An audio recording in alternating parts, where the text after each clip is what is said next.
que o que faz a rádio ser legal.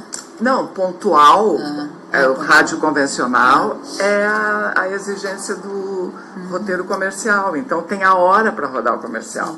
Diante disso, todo mundo tem que ser pontual. Como nós não temos esse problema, eu diria. O meu desejo é que os nossos ouvintes queiram nos ouvir e aí se programem. Eles sabem, eles estão acostumados. Assim, entre meio-dia e uma. Porque esse horário também é um horário meio ingrato para quem. Quer dizer, mais ou menos. É que hoje, cada vez mais as pessoas estão com o tal do o equipamento na mão. Né? Então, assim. Bom, é até engraçado de observar na rua, assim, né? Porque as pessoas caminham com troço, fazem tudo com o tal do celular na mão. Então, há um tempo atrás, essa coisa da mobilidade era uma das coisas que eu pensava, pô, é difícil, né? Porque, em geral, as pessoas ouvem rádio se deslocando, entram no carro, ou num ônibus, ou, enfim, tá naquele momento ali que não tem muito o que fazer, entendeu? Tá meio olhando, assim. E esse é um horário bom para ouvir, né? Só que, enfim, hoje as pessoas têm essa possibilidade de ouvir através dos aplicativos e etc e tal. Mas eu acho que o grande pulo do gato é o dia em que a internet estiver disponível nos carros, assim. Aí, como é nos Estados Unidos, né? Aí tu já tem aí tu fica igual a uma rádio legal, convencional, uma rádio FM, né? Mas, enfim, eu queria falar contigo, porque tu já chegou falando do teu pai ontem, na semana passada a gente falou bastante, né? São duas coisas impressionantes que eu descobri na internet, agora não vou achar. Uma é o seguinte, é uma cidade na Holanda, no interior, não é na capital, e aí o que eles fizeram? Lá, a Europa tem uma população idosa bem elevada, né? Então, assim, sim, eles têm condições de vida mais equilibradas, né? Não tem tanta pobreza, então as pessoas vivem mais, têm mais assistência de saúde, tem alimentação melhor, o nível de renda é melhor, etc e tal. O que fazer com os idosos? Então, assim, os caras tiveram a manha de criar, tá? Ela é como se fosse uma cidade, mas ela não é uma cidade convencional. Então, assim, tem a padaria, tem o banco, tem o supermercado, tem casinhas, e nesse lugar moram idosos, mas eles vivem, então assim, é como se a rotina... Não, mas não é condomínio, é uma mini cidade. Então assim, o governo banca isso, eles pagam 5 mil euros para cada um desses idosos. Moram, digamos assim, são 40 e poucas casas, em cada casa moram 4, 5. Ah, que legal. Então, assim, tem... É o sonho de consumo. Tem umas 400 pessoas circulando nesse lugar. E ele tem toda a aparência de uma casa, quer dizer, de uma cidade. Então, assim, tem tudo que uma cidade oferece, sem os riscos e os perigos que uma cidade oferece. Então, assim, eles vão para lá morar... pensando que assim, é uma cidade mais calma e mais apropriada. Então, sim, eles levam coisas de casa para fazer a decoração da sua casinha conforme, só que eles dividem casas, né? Legal. E aí eles vão assim, aí o tiozinho vai lá comprar o pão de manhã para levar para casa, vai no banco, vai no correio. Então, assim, quem atende no supermercado é uma pessoa treinada, é um cuidador. Quem atende no correio também. Não é incrível? Então tem uns que não se dão conta de que estão num lugar apropriado para eles. Não é incrível? Que legal. É incrível. Fiquei impressionada com isso. Que legal. Porque tu não fica, né, uma casa de saúde ou uma casa de idosos, ela é uma casa, por mais humanizada e por mais, né, por melhor a infra, o cara perde uma coisa assim da socialização. Da socialização, maior, né? Que legal. Sexta-feira eu estava ali no Largo Glênio Pérez, que teve um largo vivo, depois choveu e tal. Eu fui ali gravar, né? E daqui a pouco eu vejo 2 casais de idosos saindo do chalé E eles foram caminhando, mas muito idosos, entendeu? Um usava bengala, o outro não sei o quê, mas assim, quando eu digo muito, eles tinham mais de 80 certo, os 4, entendeu? Eram 2 casais, estavam... E aí confraternizando. Aí eles saíram dali e tem um ponto de táxi bem ali na Borges, né? E aí eles pararam assim, olharam, olha que linda a prefeitura, porque a prefeitura de noite é bonita mesmo, aquele prédio antigo, sim, tem uma luz meio amarelada. E eu fiquei pensando, pô, que maravilha, né?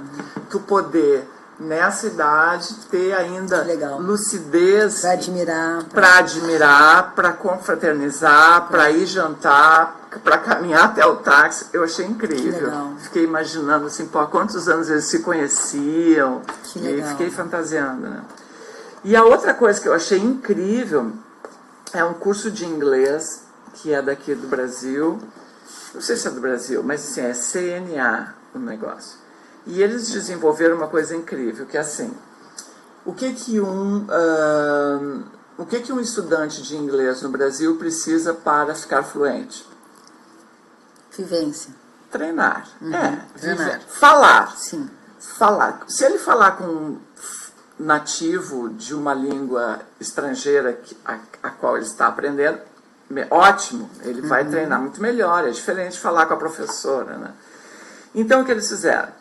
De novo os idosos ingleses em casas de saúde. O que eles querem? Conversar. Então o que eles fazem? É genial. Eles botam os idosos, fizeram um chat, está ainda em fase beta, assim, está em teste, mas é incrível, aí tem um vídeo ali. Aí entra o adolescente daqui, entra o velho de lá, e eles ficam conversando. E é incrível. Que legal. Aí uma hora o velho diz assim, eu sei que eu pareço 25, mas eu tenho um pouco mais, não sei o quê. E aí o cara diz assim para ele, eu queria ir no Lollapalooza que está tendo aqui no Brasil, mas a minha mãe não deixou. Aí ele falou assim, boa mãe que tu tem.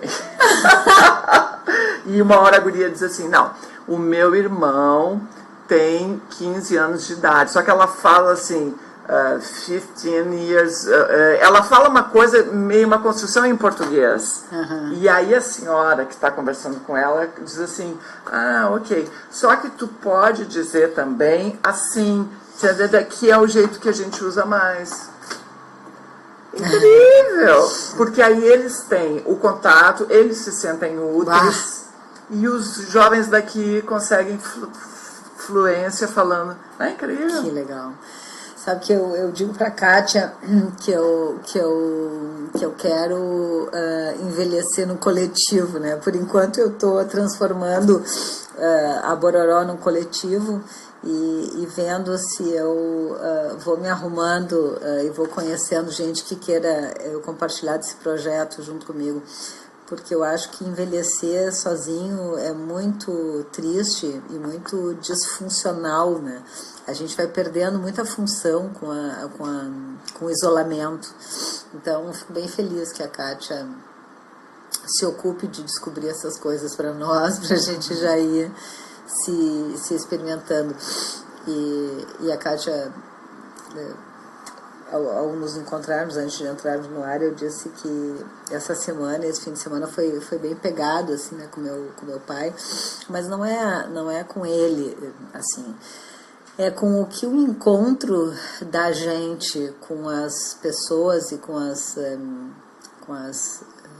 cenas importantes da vida da gente produz dentro de nós, né? O que a gente produz com isso, né?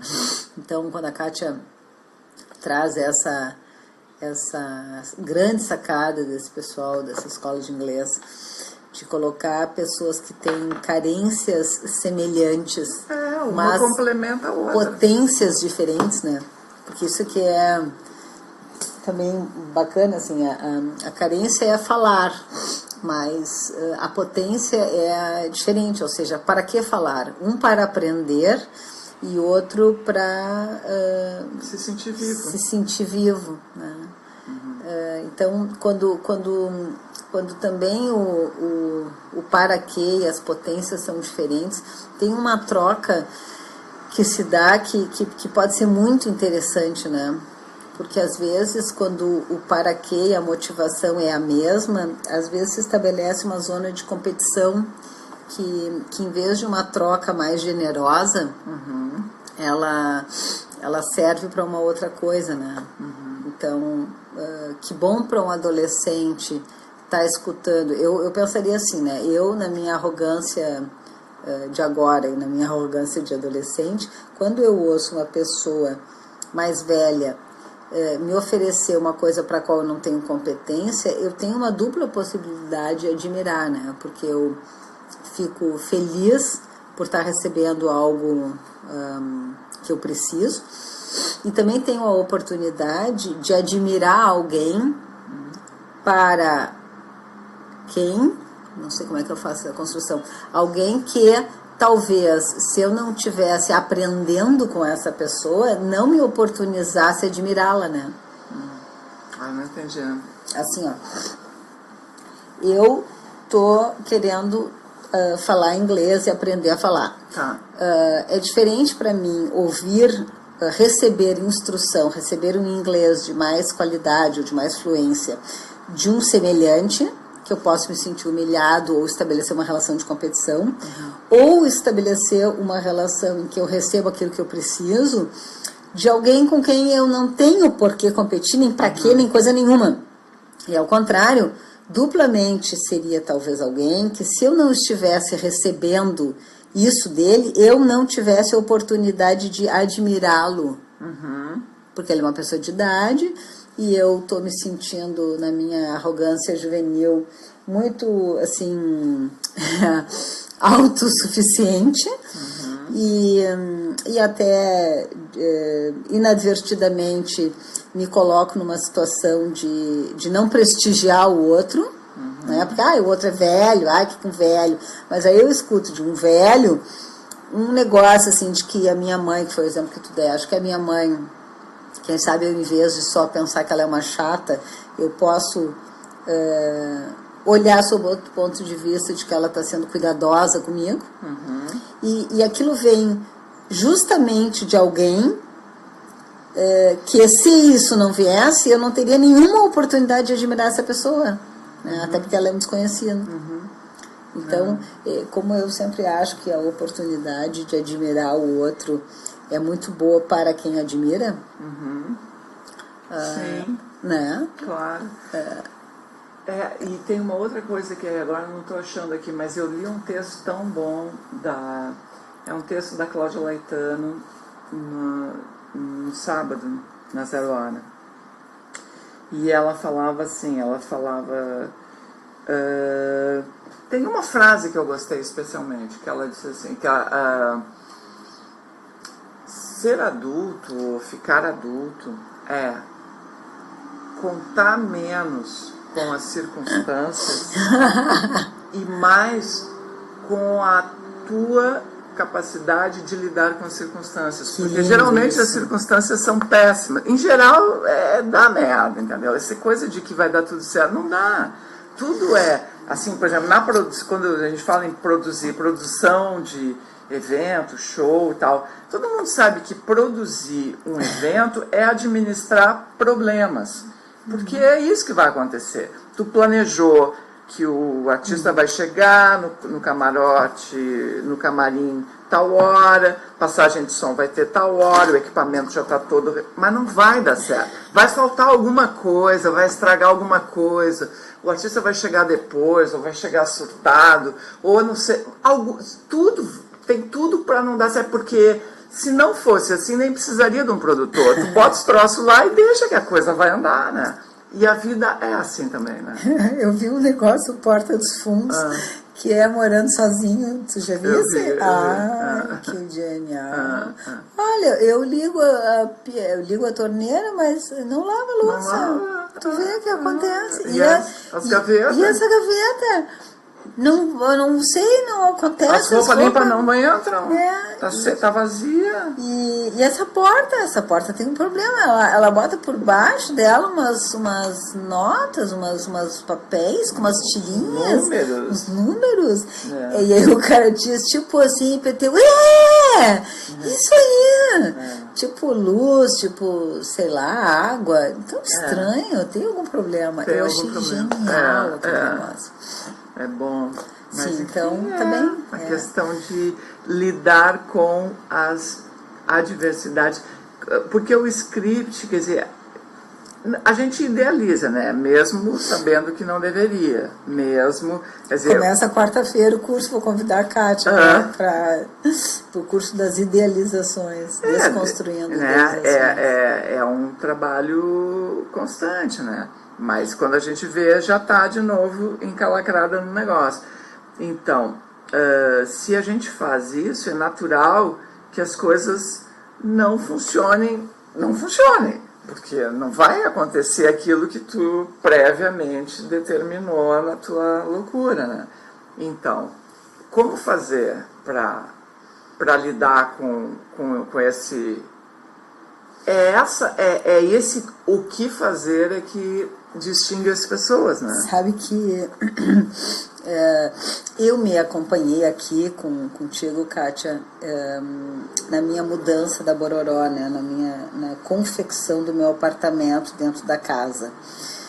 E aí, por fim, chegaram lá as paredes de vidro e tal, e agora eu estou providenciando as cortinas, e concomitantemente a pessoa que me ajudava na casa, que trabalhava há 10 anos comigo, na infra da minha vida, e a moça que trabalhava lá, que arrumava, que lavava e limpava, os dois foram embora, por razões diferentes, mas foram embora.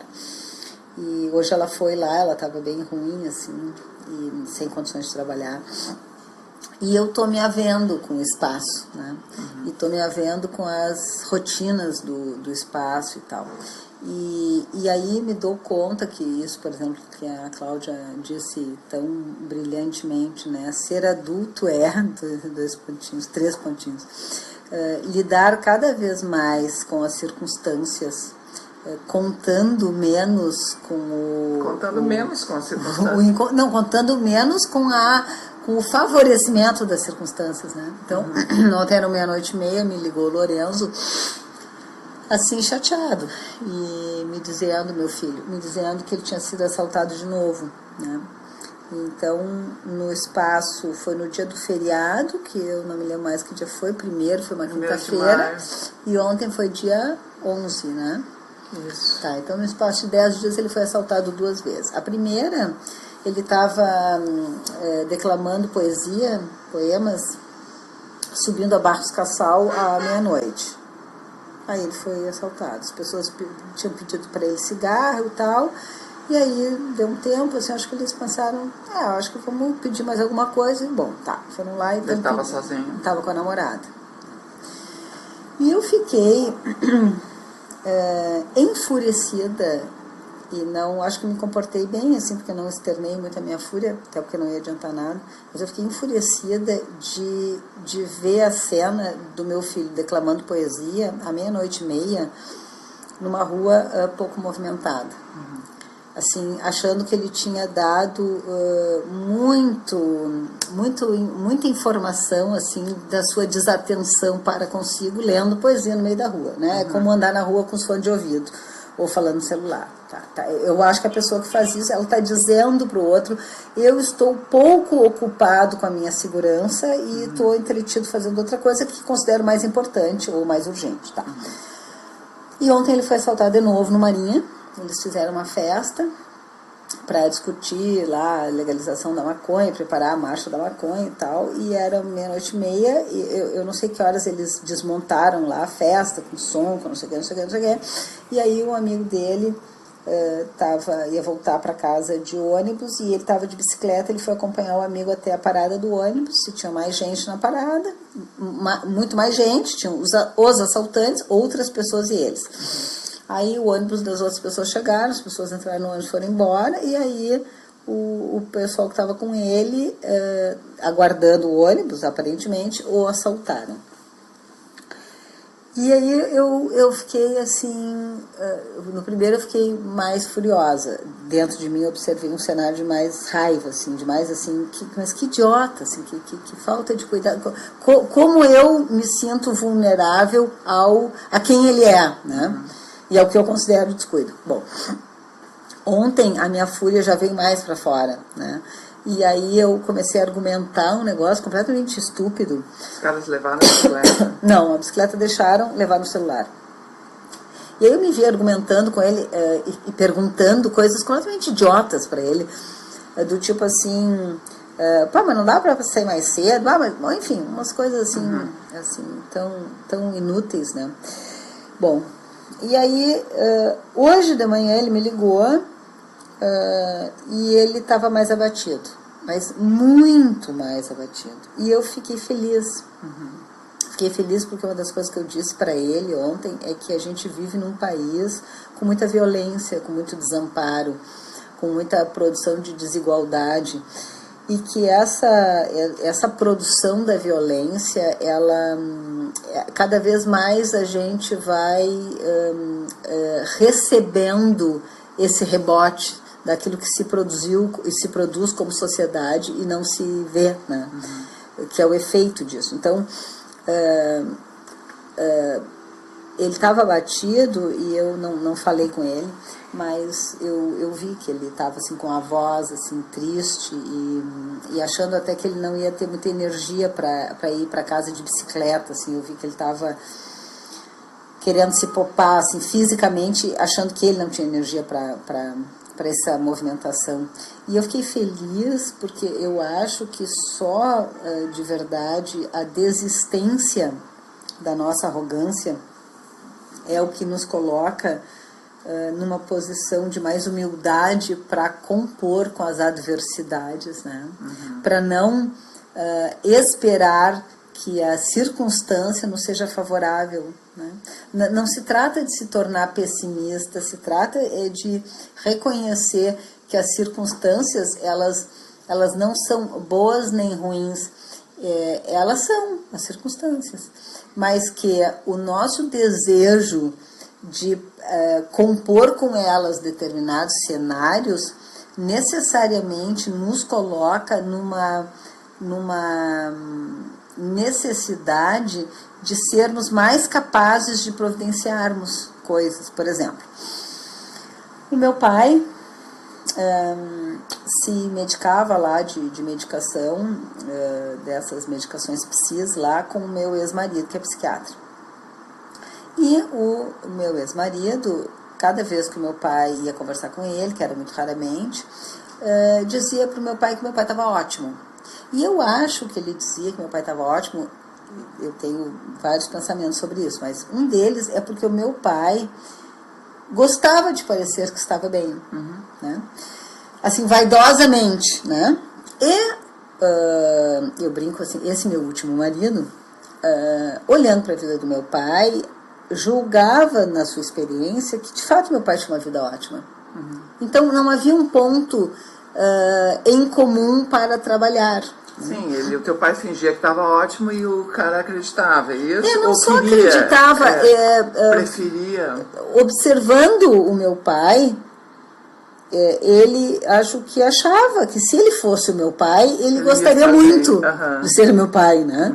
Assim, a idealização dele sobre o meu pai e a percepção, sei lá, a comparação com a vida dele, não sei. Mas não, assim, não havia uma intersecção entre os dois que permitisse um trabalho emocional. Né? Bom, e foi, meu pai foi lá se degringolando e a gente foi achando que não estava bem, e bom, então meu pai foi para um outro psiquiatra, que também foi, enfim, difícil, medicou muito, meu pai fez uma intoxicação medicamentosa, e fui para um outro. Aí nesse outro, a gente telefona e meu pai solicita que entre em contato e tal, e a pessoa está assim, muito distante, muito, enfim, ocupado, e, enfim, Agora, de manhã, eu vinha conversando com a minha irmã e tivemos a mesma ideia, simultaneamente, de que, quem sabe, se o meu pai... E meu pai fica falando no meu ex-marido, que gostaria de ir, de consultar, que não sei o que, não sei o que. E aí, agora, nós duas acordamos que sim. Então, que sim, porque já que ele quer, né? E já que aparentemente meu ex-marido diz que sim, que gosta muito do meu pai, que não sei o que, não sei o que. Então vamos deixar os dois se entenderem ou não, né?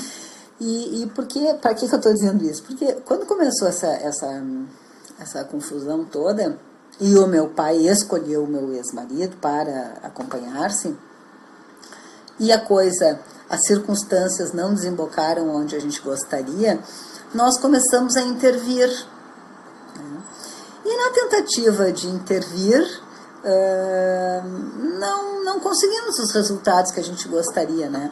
Então, o quanto precisa a gente, assim, é bom que a gente tenha bastante humildade para olhar para os nossos movimentos e para renunciar, né? Então, eu disse agora para Denise, para minha irmã, olha só, sabe, tu liga, né, para ele, ou o pai liga direto, e assim,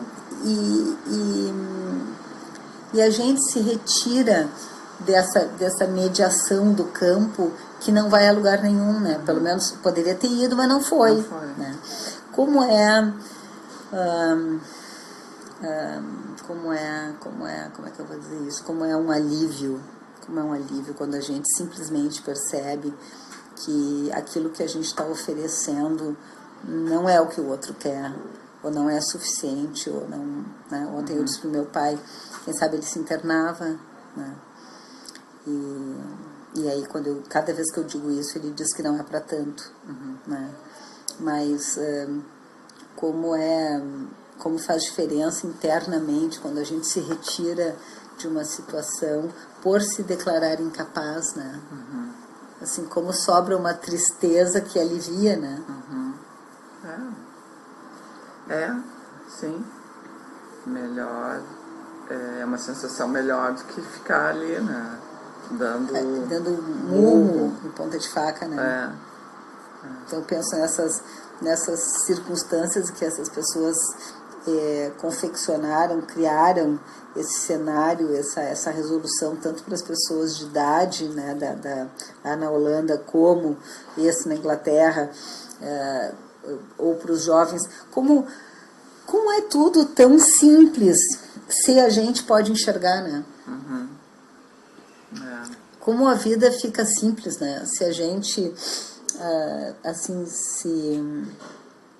sei bem como é que é a palavra, se resigna a não ter uma ilusão de que a gente pode o que a gente não pode, né? Então, o que precisa? O raciocínio é tão simples, né? O que precisa um estudante de uma língua estrangeira praticar? Como ele pode praticar? Tá, então, vamos pensar, como é que ele pode praticar? Com quem seria melhor praticar? Com um nativo da língua.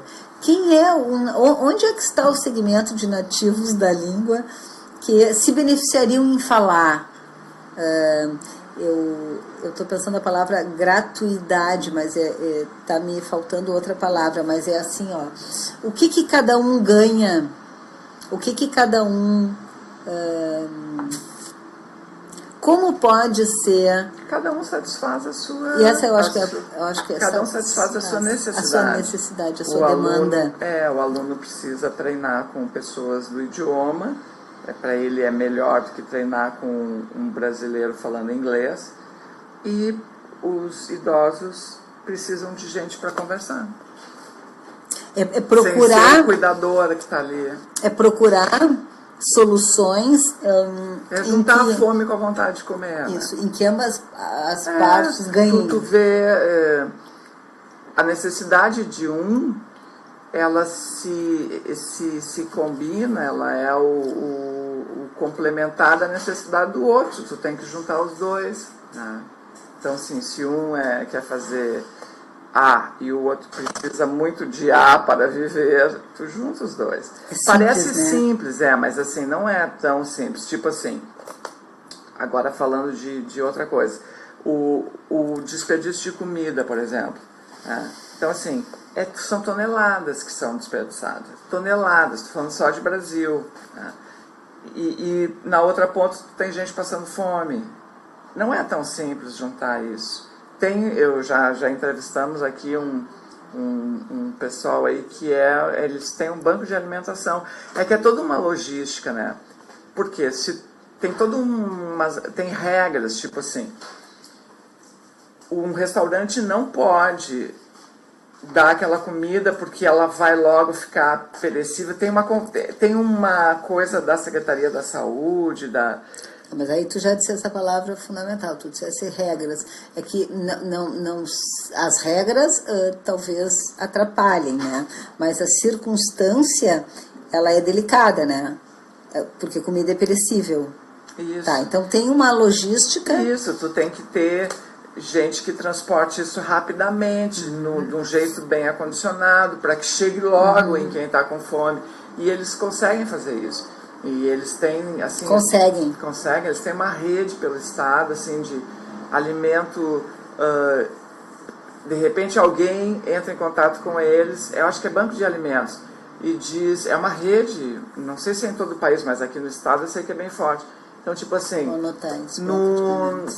no podcast, até vou olhar ali na Rádio Elétrica, tem entrevista com esse senhor bem... Que legal. Deixa eu...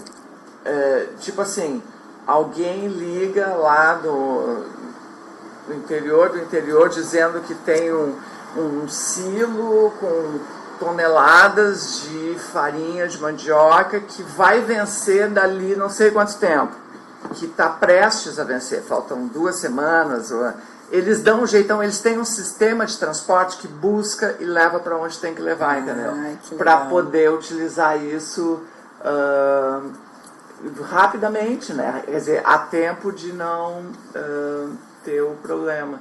Então, assim, é uma coisa também que é um trabalho voluntário, são pessoas que começaram, tem a ver com a Fiergs, eu acho. Mas tu vê, ó, tu diz que não é tão simples. É simples e trabalhoso. É que o conceito de simples não quer dizer, não inclui não trabalhoso, né? É simples, é o seguinte... É banco de alimentos o nome mesmo. Que legal, vou olhar. É simples o seguinte, tem um monte de gente que quer fazer coisas para se sentirem úteis. Né? E não sabem o que fazer. Então, tem um segmento de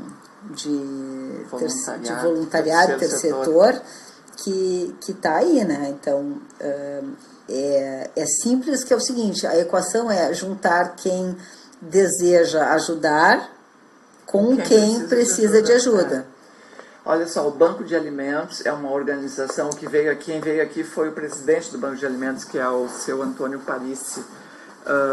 É uma ação empresarial pela cidadania. O Banco de Alimentos é uma organização da sociedade civil de interesse público, criado em 2000, que já arrecadou e distribuiu mais de 20 milhões de quilos de alimentos. E aí quem quiser saber mais é redebancodealimentos.org.br. Incrível, que legal. Né? É incrível. Então, agora sim, quer dizer, são 14 anos, né? Então eles já têm parceiros, já têm a rede formada, então é muito rápido, eles conseguem rapidamente escoar toneladas de alimento. Não é assim, vem buscar aqui 5 sacolinhas, não é, precisa realmente de caminhões, de transportadora, precisa de homens paleteando, precisa de, entendeu?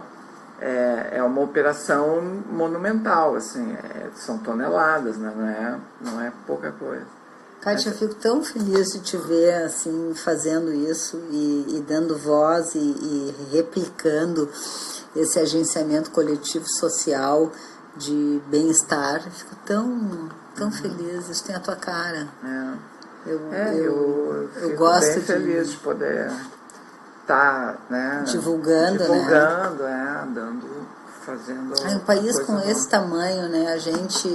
Eu sempre trabalho numa ponta, que é a ponta de um coletivo muito pequenininho, né? Que é esse trabalho de formiguinha do indivíduo nos seus grupos, nas suas famílias, nas suas inserções sociais. E é tão importante poder divulgar tudo que acontece, né? Hoje eu estava com um pessoal, com uma família e vendo assim o aprisionamento das idealizações, né, que faz com que cada um fique preso dentro de uma redoma de vidro, que é a incapacidade às vezes de comunicar, porque é muito exigente comunicar o que a pessoa está sentindo, né? Às vezes, hoje eu estava com uma pessoa que estava chorando muito, assim, e ela estava difícil para ela, difícil, não é uma boa palavra, estava muito exigente traduzir o que ela estava sentindo. Então, nós ficamos ilhados, né? Aprisionados dentro de nós com as nossas necessidades, e enquanto a gente está aprisionado dentro de nós com as nossas necessidades, ocorre que às vezes a gente nem sabe dizer da nossa necessidade, né? Hoje foi lá a Daiane, que trabalhou comigo 1 ano, e ela, eu estava me lembrando assim, ela chegou mentindo que não tinha o filho que ela tem e que dorme com ela de mão dada. E é um menino que tem asma, uma asma muito severa, e é interessante, né, porque a asma, o sintoma da asma é que a pessoa, aliás, eu não sei se esse é o menino que tem asma muito severa, eu não sei qual dos dois, ela tem 3 filhos, mas vale a minha metáfora, que é a seguinte: a asma é um sintoma em que a pessoa não consegue expirar o ar. Ela não consegue abrir o espaço para a renovação necessária do pulmão, né? Então ela fica... Está sempre com o ar preso. Ela está sempre com o ar preso. E ela está sempre, então, inspirando e ventilando pouquinho, né? Mas sempre com uma sensação de que está faltando. E tá, né? Não é que está faltando. Falta uma inspirada. Que está sobrando. Ela não consegue expirar. Entendi. E porque ela não consegue expirar... Ela não consegue inspirar profundamente. Não tem como inspirar. Então por isso que eu digo que está faltando, porque o ar... Está faltando movimento. O ar está encalacrado em cima, então não abre espaço para entrar mais, né? Isso. Eu não sei se o ar está encalacrado em cima ou embaixo, mas enfim... Está encalacrado. Está trancado. Mas o que está faltando é movimento, né? Então, que é isso que eu vejo nas nossas relações internas e externas, né? Nos falta a capacidade de decodificar as nossas necessidades, porque só a partir de decodificar o que a gente sente como necessidade é que a gente vai conseguir desenhar a ação curativa. Então, para uma pessoa sobra alimentos, né? Se ela consegue... Olha só o que eu vou dizer. Se ela consegue se dar conta que vai sobrar e não que sobrou vencido, porque depois que sobrou vencido não tem o que fazer. Já era. Então, a pessoa tem que se dar conta daquilo que está se formando para que ela possa aproveitar para não ter mais problemas. Eu acho que, na verdade, pelo que eu me lembro da nossa conversa, essa providência foi tomada pelos que recebem, entendeu? Eles é que disseram, olha, antes de... porque se o cara não vê uma possibilidade de aproveitamento daquilo que vai vencer, ele não se preocupa, porque vai vencer e vai ser fora, ele não vai... Isso. Agora, se ele tem uma possibilidade de utilização daquilo, aí ele vai se ligar, olha, falta... Até porque, olha só que legal, se ele deixar apodrecer dentro do silo, ele vai ter que limpar o silo. Se ele conseguir que evacuem o silo antes do material apodrecer, ele terá um problema a menos e ainda terá o benefício de se sentir bem-aventurado fazendo alguma coisa que sirva para que ele goste mais dele, né? Então, como tudo é uma questão tão delicada de ver o que pode ser bom para a gente, né? Quer dizer, pode ser bom para mim.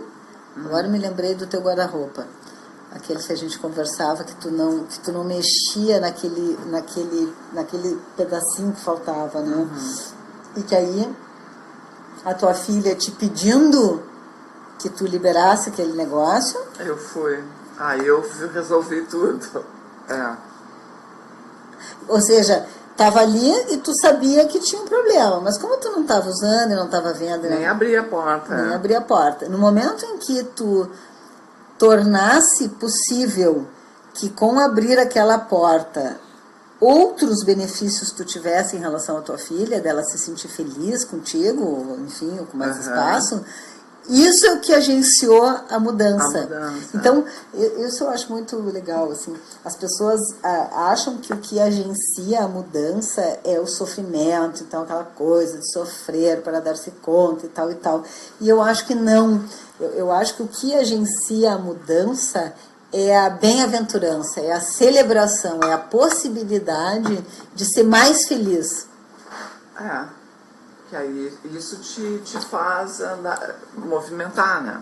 Que isso te faz movimentar. Né?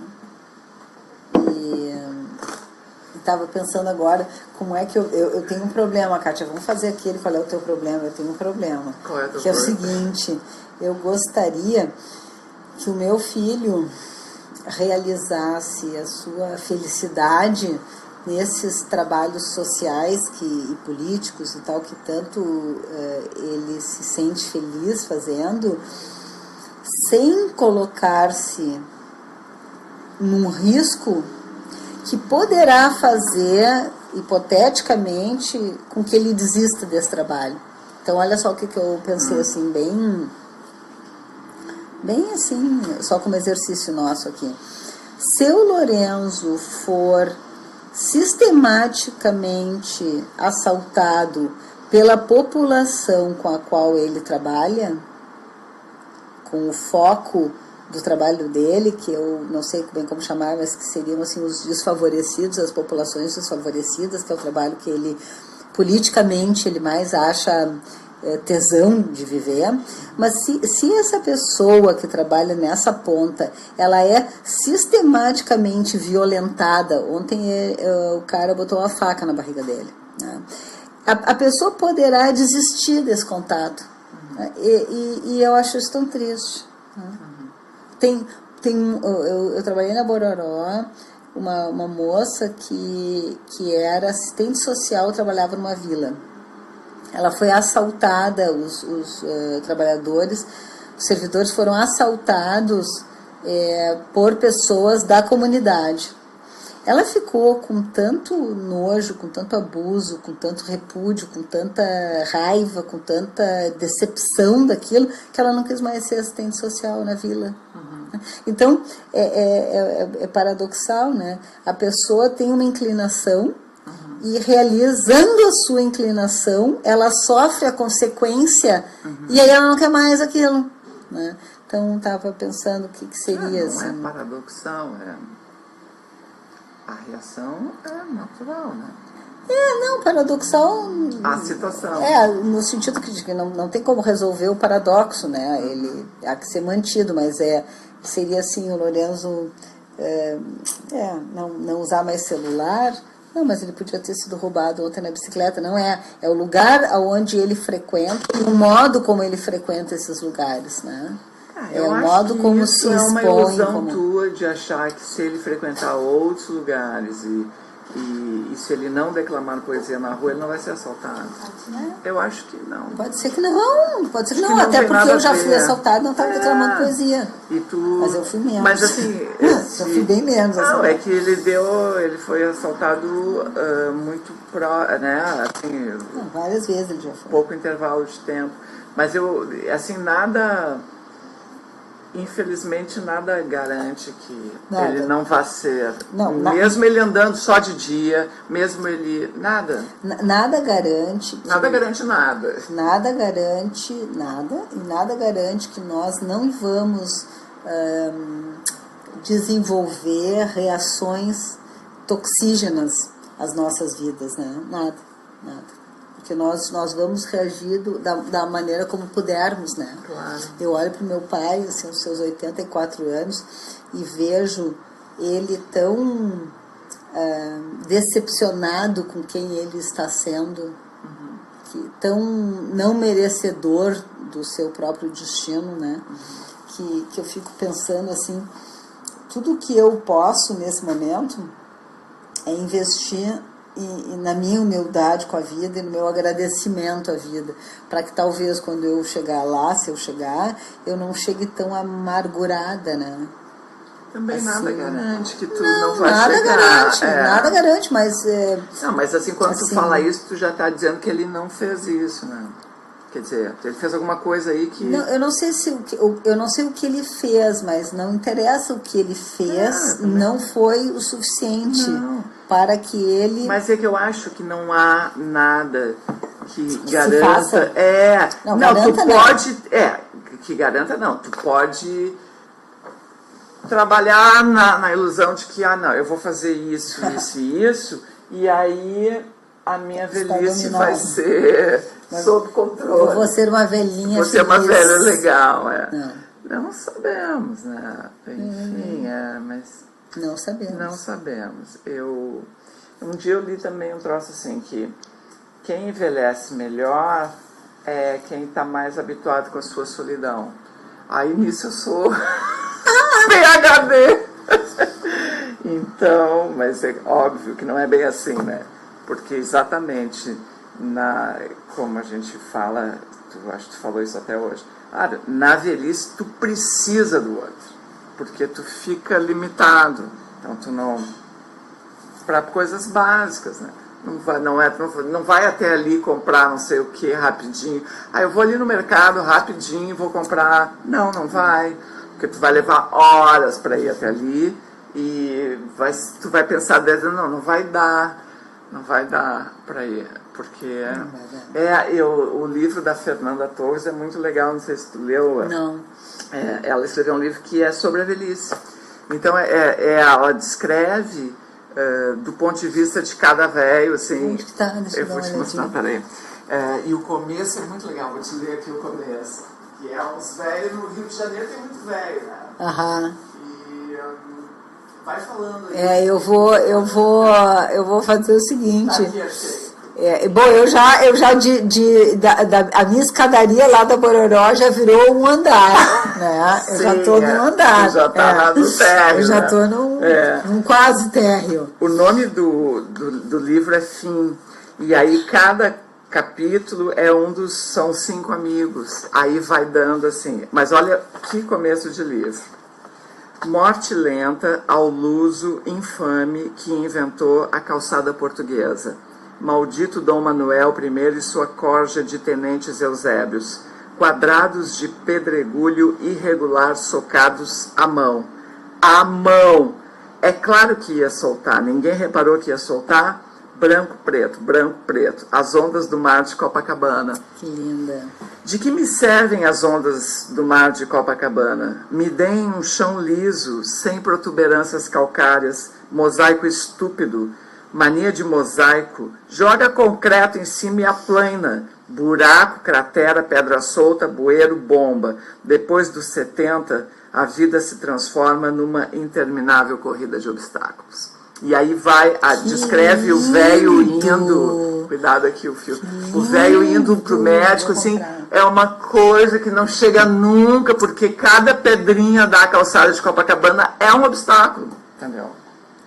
Ai, que coisa mais muito linda, bom, mas ele é bem punkzinho. Qual é a editora dele? Sei lá, acho que é Companhia das Letras. Companhia das Letras, tá, eu vou atrás desse livro. É muito legal. Que lindo. E aqui tem uma coisa também... Eu tô me especializando na minha velhice, pelo menos, né?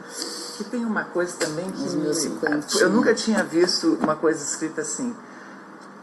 Morre Tem morte, porque é fim, né? Sim. Morre um cara, que eu acho que é esse velho aí o primeiro, o narrador aí desse primeiro capítulo.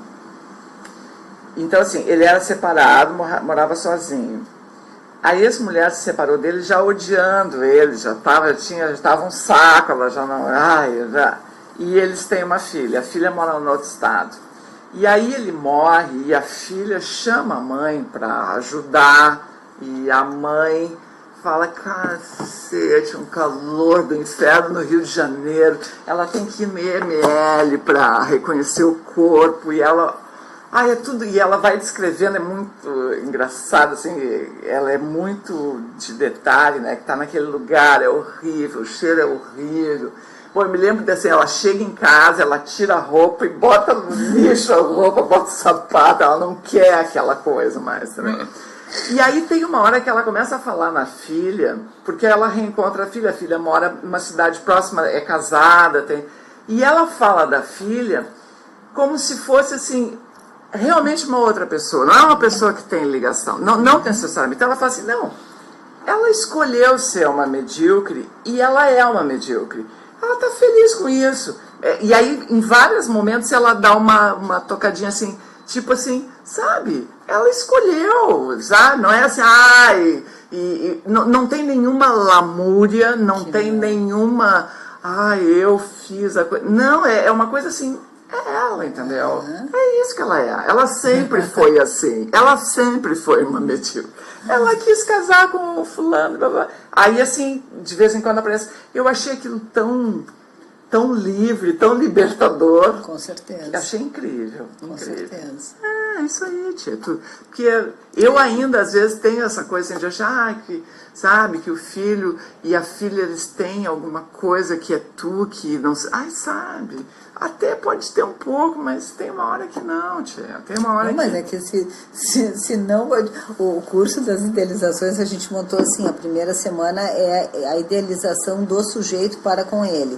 A segunda semana é as idealizações que a pessoa faz sobre os outros. E o terceiro é o encontro dos mares. Se a uma dada idade o sujeito não se torna pai e mãe de si, é porque tem algo muito errado, né? Se o sujeito Hoje eu estava com uma circunstância, se a pessoa com 36 anos ainda reporta a responsabilidade do seu ser à mãe ou ao pai, bom, aí não tem o que fazer, né? Não, aliás, tem muito o que fazer, mas é difícil. Mas cada um que faça por si, cada um que faça o seu trabalho, né? Porque não dá mais. Não, tem uma hora que é difícil até de sustentar isso, né? Então, para uma pessoa com 30 e poucos anos falar um troço desse, eu não sei quem... Só se debilando muito, se debilando, tem que ser uma debiloidice. A pessoa, para poder responsabilizar os outros sobre o seu viver, só se debiloidando. Muito, é verdade. Mas porque senão não é possível, né? Não tem como, né? Isso aí. Vamos lá, Kátia. Vamos lá, então. Vamos lá, vamos nessa. Valeu, ouvintes. Valeu, Cris. Obrigada. Vamos nessa. Beijos. Tchau. Beijos. With a smaller piece of skin, we were lashing, smashing, hunk of man.